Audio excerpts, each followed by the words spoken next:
Bonjour, cette vidéo traite l'exercice 1 du TP numéro 4 d'informatique du semestre 4.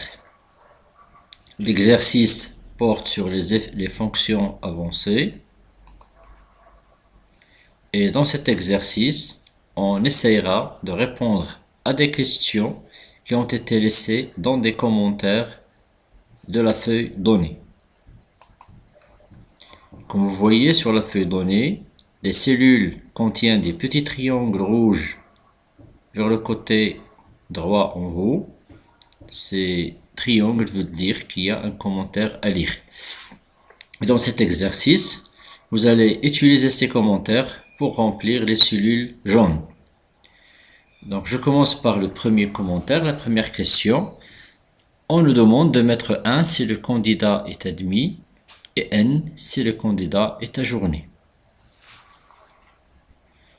C'est simple, vous avez déjà vu ça dans les TP 1 et 2. C'est une fonction si très facile à faire. Je commence ma fonction par égal. J'écris le nom de la fonction si. J'ouvre la parenthèse et vous avez la structure de la fonction si avec un test logique à mettre. La valeur c'est vrai, la valeur c'est faux. Dans cet exercice, on nous dit de mettre 1 si le candidat est admis, de mettre N si le candidat est ajourné. Donc, je suis sur la ligne 2, dans la cellule E2. Je vais donc tester pour l'étudiant 1 s'il est admis. Donc, je suis obligé d'aller travailler sur la colonne D qui contient les résultats. Et donc, du coup, je vais tester si cet étudiant-là, c'est-à-dire si sa cellule D2 est égale à admis. Admis étant un texte, on doit l'écrire entre guillemets en faisant attention à l'orthographe. Une fois j'ai tapé mon test logique qui est vérifier si la cellule D2 est égale à admis, je mets point virgule pour passer à l'argument suivant. Quelle est la valeur que va mettre Excel s'il trouve ce test vrai?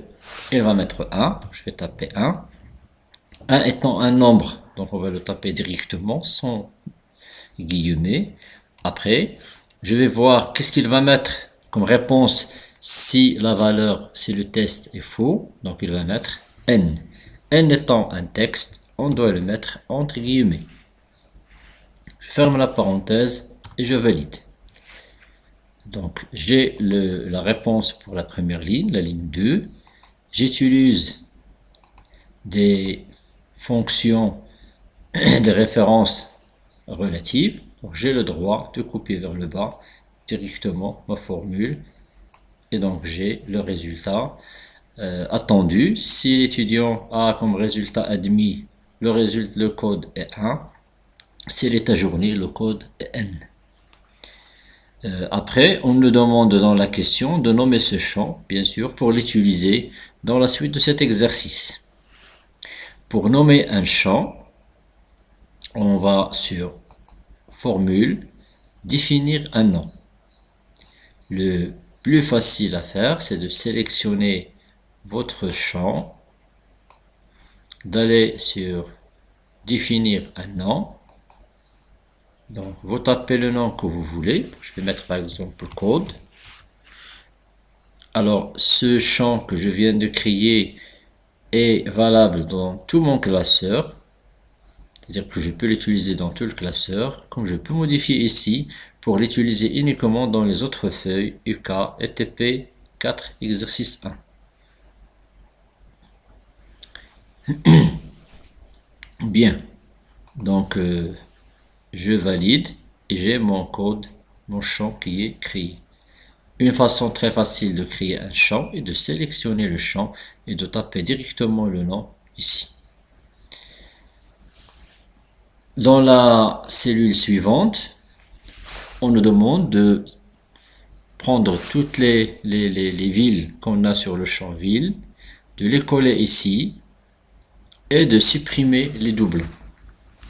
Ça aussi, c'est une chose qui est très importante à connaître sur Excel.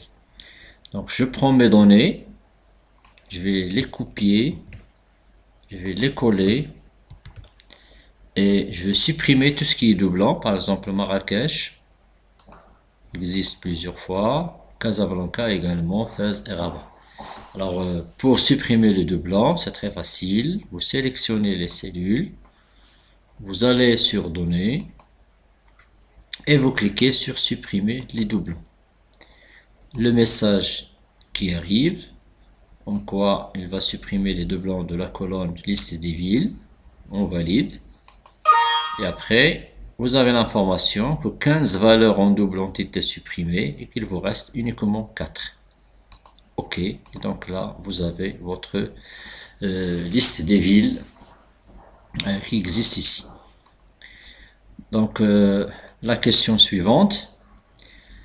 On nous dit d'utiliser la fonction npval et ici d'utiliser la fonction np. Il y a une petite chose à laquelle on doit répondre avant de commencer.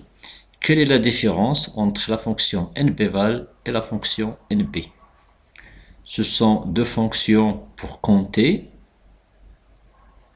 La différence entre les deux, c'est que la fonction np permet de compter uniquement les chiffres, alors que la fonction npval permet de compter et les chiffres et les textes. Donc je vais compter le nombre des étudiants. Donc je vais compter ici en utilisant npval le nombre des étudiants. Voilà, donc je vais mettre égal npval et je prends le champ qui contient toutes les valeurs. Je ferme, je mets entrée. Donc là, vous voyez que j'ai 19 valeurs dans ce champ, donc 19 étudiants. On peut le vérifier ici. Alors pour les étudiants qui sont admis, c'est les étudiants qui ont un nombre, un chiffre. Et donc on va utiliser la fonction np pour les compter. np, j'ouvre la parenthèse, je mets 1, je sélectionne, je valide. Et là, vous voyez qu'on a uniquement 12 étudiants admis sur 19. Donc, je répète, la fonction npval permet de compter et les nombres et les textes. La fonction np permet de compter uniquement les nombres.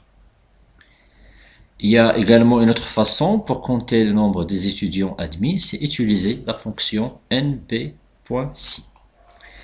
np.si, donc je vais mettre égal, taper np.si et vous avez la syntaxe qui apparaît. Donc il y a une plage de données et un critère. Le critère qu'on veut chercher, c'est les étudiants admis. La plage devrait être par conséquent la plage de notre tableau qui contient ce critère-là, c'est-à-dire admis. En regardant sur le tableau, vous voyez que la colonne D contient les étudiants admis. Et donc ce champ-là sera le champ des admis. Donc on va mettre égal, je vais sélectionner la plage,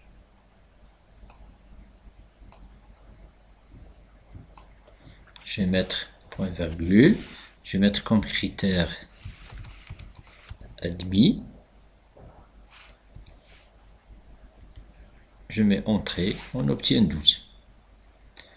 Ça, c'est une façon de faire cette question. Comment on peut la faire autrement? Autrement, ça veut dire, vous avez ici fait une fonction si, c'est-à-dire vous avez converti le résultat sous forme d'un code, et du coup, donc admis pourrait être assimilé à un nombre. Et donc, je peux ici venir à côté, refaire la formule en utilisant toujours nb.si. Mais cette fois-ci, je vais utiliser ce champ-là qui contient les 1. Et donc, du coup, je vais utiliser le champ que j'ai créé tout à l'heure, le champ code. Donc, je vais utiliser ma touche F3 pour sortir les champs nommés, donc code. Et puis, le critère, cette fois-ci, dans ce champ, le critère des étudiants admis, c'est 1. Alors, c'est les étudiants qui ont 1. Entrée, et là vous voyez qu'on obtient la même valeur. Donc je reviens sur cette question de npsi. Donc vous voyez que la même question peut être traitée différemment en fonction des données que vous avez sur le tableau. Si vous êtes en train de chercher le nombre d'étudiants sur la colonne D. Donc vous avez du texte et donc vous tapez le champ avec un critère texte entre guillemets. Si vous utilisez la colonne E, vous avez admis pour des nombres et donc là vous utilisez également le champ que vous avez déjà préparé et comme critère la valeur 1. Alors après on nous demande d'insérer une liste déroulante de type validation de données. Ça c'est une liste qui est très importante à utiliser sur Excel. Elle nous permet de limiter la saisie dans une cellule à des valeurs bien déterminées. Alors pour faire ça, c'est très facile. Vous allez sur Données, et déjà, validation de données, d'accord. Et après, on veut ici utiliser les villes. Donc on va choisir une liste de villes. Et logiquement, on va utiliser la liste qu'on a créée en haut, ici. Donc ça, ce sont les villes qui sont autorisées à être utilisées dans cet exercice. Donc cette liste de validation, c'est une liste qui va vous permettre de limiter la saisie dans cette cellule à ce qui est dans la liste déroulante. Et donc si quelqu'un veut taper CASA, à choisir, et donc là vous avez CASA, et ça vous permet généralement d'éviter qu'il y ait des erreurs de frappe dans vos cellules. Après on vous demande de calculer le nombre de fois qu'existe cette ville. Donc par exemple dans ce tableau là, combien d'étudiants appartiennent à cette ville? Étudiants de la ville de Casa en utilisant la fonction np.si. C'est la même logique, np.si. Qu'est-ce que je cherche? Je cherche les étudiants de Casablanca, par exemple ici, puisque c'est Casa qu'on a choisi, dans la plage. Quelle plage? Donc normalement, ça devrait être la plage qui contient les villes. Et donc la plage, ça sera là où il y a les villes. Point virgule. Et le critère de sélection pour compter, ça devrait être la ville. Et donc là, vous avez la ville. Je ferme la parenthèse et je mets entrée. Alors, ici, vous avez fait une formule NPC tout à fait normale, avec une plage et un critère. Seulement, le critère revient sur la ville qui est là. Et comme cette ville existe dans une liste de validation, c'est-à-dire qu'on peut modifier, automatiquement, si je mets Marrakech, vous avez le nombre qui va changer, puisque l'un des arguments de la fonction, qui est le critère, a été modifié.